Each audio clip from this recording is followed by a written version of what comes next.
The Madrid derby is approaching, and as always, the anticipation is at an all-time high among fans and specialists.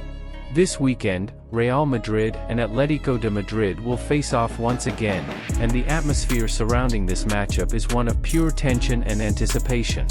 But before we continue, please like the video and subscribe to the channel to help us reach 1,000 subscribers. Don't forget to activate the notification bell so you won't miss any videos. Now that you've subscribed, let's get to the news. On one side, we have Real Madrid, with players like Vinicius Jr. and Endrick gaining prominence in every match. On the other side is Atletico de Madrid, a team known for its resilience and ability to surprise even the strongest teams. This duel always carries a story of intense rivalry and thrilling matches, and this year will be no different. However, besides the excitement for the derby itself, another factor is drawing quite a bit of attention: the controversies involving Real Madrid's two stars, Vinicius Jr. and Endrick, especially following the club's latest match against Alaves. These situations have created a stir in the sports media, and everyone is keen to see what might happen in the upcoming game. Atletico de Madrid's coach, Diego Simeone, was recently questioned about the incidents involving these two young Real Madrid players. When it comes to a derby like this, everything that happens on and off the pitch can influence the team's mentality. Simeone's style, always direct and straightforward, was evident when he spoke about the controversies surrounding Vinicius Jr. and Endrick. It's interesting how the Argentine coach, known for his ability to motivate his players and get the best out of each one, carefully chooses his words when discussing rivals. However, before diving into the details of what Simeone said, I'll ask you to like the video, subscribe to the channel, and activate the bell to receive our daily updates. This way, you'll stay informed about everything happening in the football world and won't miss any news about the Madrid derby and the stars competing in it. Now, let's talk a bit more about the young Endrick, who has been a central figure in the sports headlines in recent weeks. He continues to be a standout in international media, but this time, not for his goals or spectacular plays, but for a controversy that has gained considerable attention. During Real Madrid's victory against Alaves, Endrick received a yellow card that sparked much debate among fans, analysts, and even players from other teams. According to the Spanish newspaper Marca, Endrick acknowledged that he made a mistake during the play and stated that he would discuss what happened with his teammates and coaching staff when they meet for the team's representation this Thursday. The incident in question occurred at the 37th minute of the second half, at a time when Real Madrid was already leading Alaves 3-0. Endrick, apparently frustrated with a previous play, kicked Alaves fullback Mourinho and ended up being warned with a yellow card. Many believe the sanction should have been more severe, possibly a direct red card. Alaves coach, Luis Garcia, was one of those who was not at all satisfied with the referee's decision to keep Endrick on the field. In Garcia's opinion, if the young forward had been sent off, Alaves could have taken advantage of the numerical advantage in the closing minutes of the match, and who knows, changed the course of the game. Luis Garcia did not hesitate to express his frustration after the final whistle. "I told him it shouldn't have been a yellow card. I told him it was a red. What nonsense. He can't say it was yellow because it was clearly a red. We had to play the last 10 minutes against 10, and it doesn't matter if we were going to win, draw, or score another goal. That player had to be sent off, no question," said the coach. It's interesting to note how such statements can create a domino effect, as many other coaches, players, and even commentators start to question the referee's judgment in situations like this. In Endrick's case, it was clear that, for Garcia, the intention of the Real Madrid player was to cause harm, which would justify a harsher sanction. However, the referee opted for just the yellow card, and VAR, which has become a central figure in discussions of refereeing in football, did not intervene in the play. The controversy surrounding Endrick generated buzz in Spain's major sports media. The newspaper Marca was one of the ones that delved deeper into the case, highlighting that the young forward acknowledged the mistake, which is a positive point, as it shows maturity and responsibility on the player's part. Endrick, who is still at the start of his career, seems to understand the importance of learning from these moments. According to the newspaper, he has already discussed the incident with close individuals and plans to have a more formal conversation with his teammates and coaching staff, something that can help avoid such situations in the future. Endrick's stance can be seen as a sign that he is on the right track to becoming an even more complete player, both on and off the field. However, the news doesn't stop there for Real Madrid. Besides the controversy involving Endrick, the team is dealing with another issue that could directly impact the Madrid derby. Kylian Mbappé, one of the key names in the merengue squad, suffered an injury during the same match against Alaves, raising significant concern at the club. Mbappé felt discomfort in his left thigh muscle at the 35th minute of the second half and immediately requested to be substituted, indicating that something was wrong. Coach Carlo Ancelotti acted quickly, replacing the French forward with young Turkish player Arda Güler. Since then, the Real Madrid medical team has conducted tests on the player, and the results confirmed a muscle injury that will keep him off the field for at least 3 weeks. This news hit like a bombshell at the Santiago Bernabéu, as Mbappé is one of the pillars of Real Madrid's attack. His absence in the coming weeks will be deeply felt, especially since the team has a crucial sequence of matches ahead. Besides the derby against Atletico de Madrid, Real Madrid will also face an important match in the second round of the Champions League group stage against Lille. Mbappé's absence in these matches could be a significant obstacle for Carlo Ancelotti's team, which now must find alternatives to fill the void left by the French star. Carlo Ancelotti commented on Mbappé's injury in a press conference, explaining that the player chose to leave the match to avoid aggravating the issue further. Mbappé was feeling pain and preferred to come off to prevent the problem from becoming worse, said the coach. Although the club has not disclosed an exact recovery time, initial estimates suggest he will be out for at least 3 weeks. This means that the forward will not only miss the derby against Atletico de Madrid but also some important matches in La Liga, where Real Madrid is trying to close the gap with league leaders Barcelona.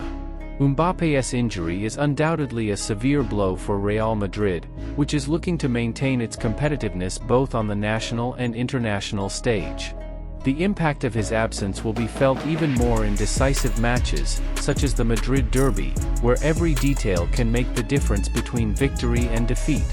However, as is often the case in situations like this, other players will have the opportunity to shine and showcase their worth. The young Endrick, who has shown great potential in recent matches, could be one of Ancelotti's options to take on a more central role in Real Madrid's attack. Additionally, Arda Güler, who replaced Mbappé against Alaves, may also gain more minutes on the field, and his versatility could be an advantage for the team. If Mbappé really stays out for 3 weeks, it will be a significant blow for Real Madrid, as they will lose crucial matches that could influence the course of the season. The Clásico against Atletico de Madrid is undoubtedly one of the most anticipated matches on the sports calendar and a golden opportunity for Real to reaffirm their strength and ambitions this season. In addition to the Clásico, he will also miss the second round of the Champions League against Lille, a match that represents an opportunity for Real Madrid to establish themselves as one of the favorites in the European competition. Lille, which has already proven to be a challenging opponent, could take advantage of Mbappé's absence to seek a victory that puts them in a favorable position in the table. And we cannot forget that Mbappé will also miss some matches in La Liga, where Real Madrid is trying to reduce the gap with the leader, Barcelona. With Barcelona playing solid and increasingly confident football, any slip-up from Real Madrid could mean that the Catalans increase their lead in the standings, which is something the merengue team cannot afford. Meanwhile, the issue of discipline on the field is also a hot topic among commentators and fans. The Brazilian Vinicius Jr., who is another rising star of Real Madrid, was also involved in a controversy during the match against Alaves, receiving another yellow card. This situation sparked heated debates, with many experts arguing that he even deserved a red card due to his behavior in the play where he hit the ball against the crossbar. The intensity and rivalry in Clásicos can lead players to make impulsive mistakes, and Vinicius is no exception.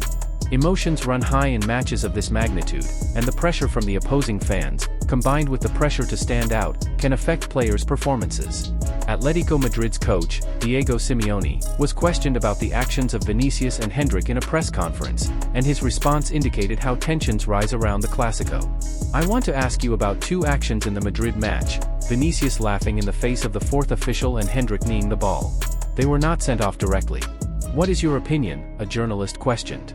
Simeone's response was direct and revealing. "No, the opinion you're asking me for isn't a question for me to say what you want me to say, so you said it all, no need to comment."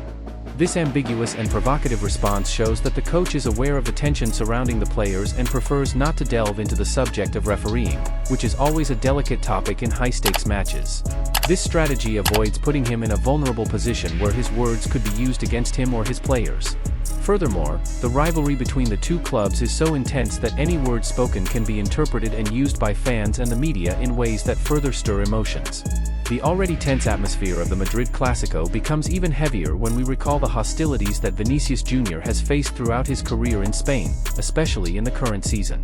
The player has already been the target of offenses and provocations from the opposing fans, who, in an act of extreme disrespect, hung a hanged doll in one of the stands, simulating a hanging scene, which demonstrates the extent to which rivalry can go.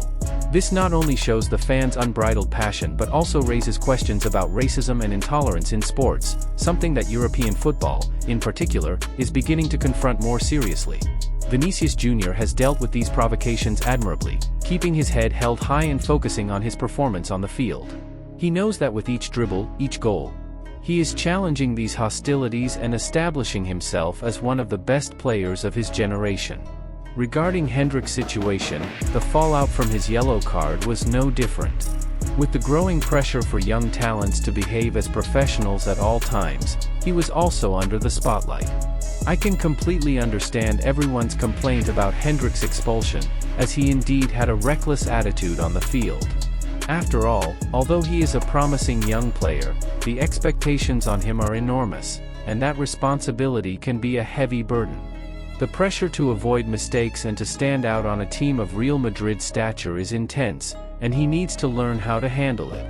However, claiming that Vinicius also deserved to be sent off seems to overlook the context of what actually happened. It is important to observe the play that generated Vinicius' yellow card and understand that the circumstances were different.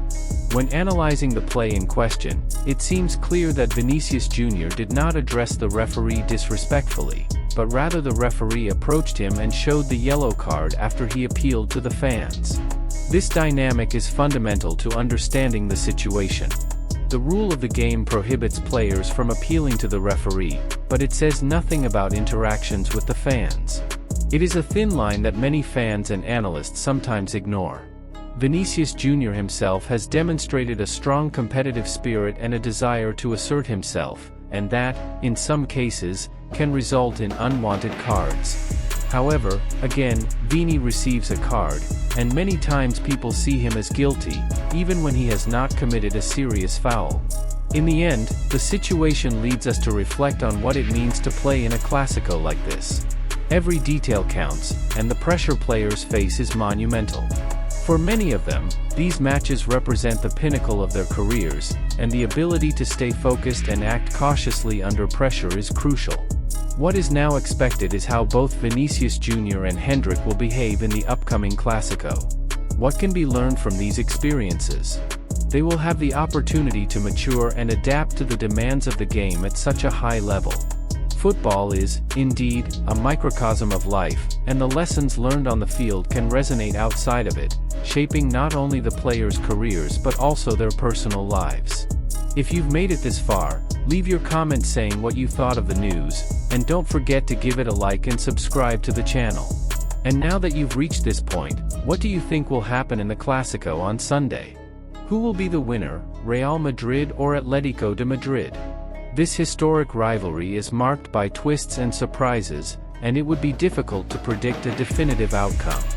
Leave your opinion in the comments and, if you can, share the score you think will be the final result. This way, we can check who got it right after the match and see if the expectations materialize. The excitement and adrenaline of a Madrid Clásico are unmatched, and each fan will have their own take on the match. I hope you enjoyed the analyses and discussions presented here. That's all, folks. Until next time.